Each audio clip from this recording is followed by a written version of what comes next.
স্বার্থপর এই দুনিয়া কেউরে মনে রাখে না, কারো হাতে সময় নাই, কারো হাতে সময় নেই। এত বেশি যান্ত্রিক মানুষ, এত বেশি স্বার্থপর, এত বেশি দুনিয়া লুভি, কারো হাতে সময় নেই, কারো হাতে সময় নেই, কেউ হাতে সময় নেই। সামনের সিএনজিতে 3 জন মানুষ মনে করেন অ্যাক্সিডেন্টে রক্তে লাশ ভিজা রইছে, কিন্তু কারো হাতে সময় নাই। এই হরন দিতে দিতে কাবজাব করতে করতে আস্তে আস্তে সব পিছনের গাড়ি সাইডে দিয়ে দিয়া জায়গা, কারো হাতে সময়, কারো হাতে সময় নেই। ছেলের হাতে টাইম নাই, মেয়ের হাতেও টাইম নেই।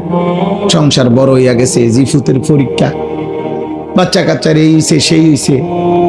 আব্বা বোঝেন তো, আমি শহরে চাকরি লইছি, ওনার আগের মতো আব্বা নিজের হোটেলে কয় বেলা খাবো, আপনাকে বউরে যদি না নেই আমার সংসার আমি কেমনে চলতাম।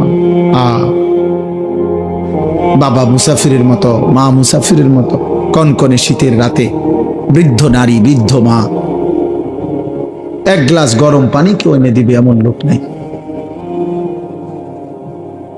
হ্যাঁ, স্বার্থপর দুনিয়া।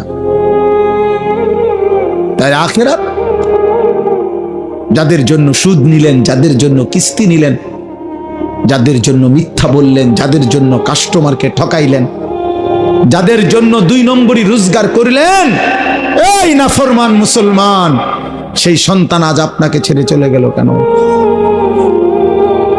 যে এখন দুনিয়াতেই চলে গেছে, আখিরাতে সে আপনার কি উপকার করবে?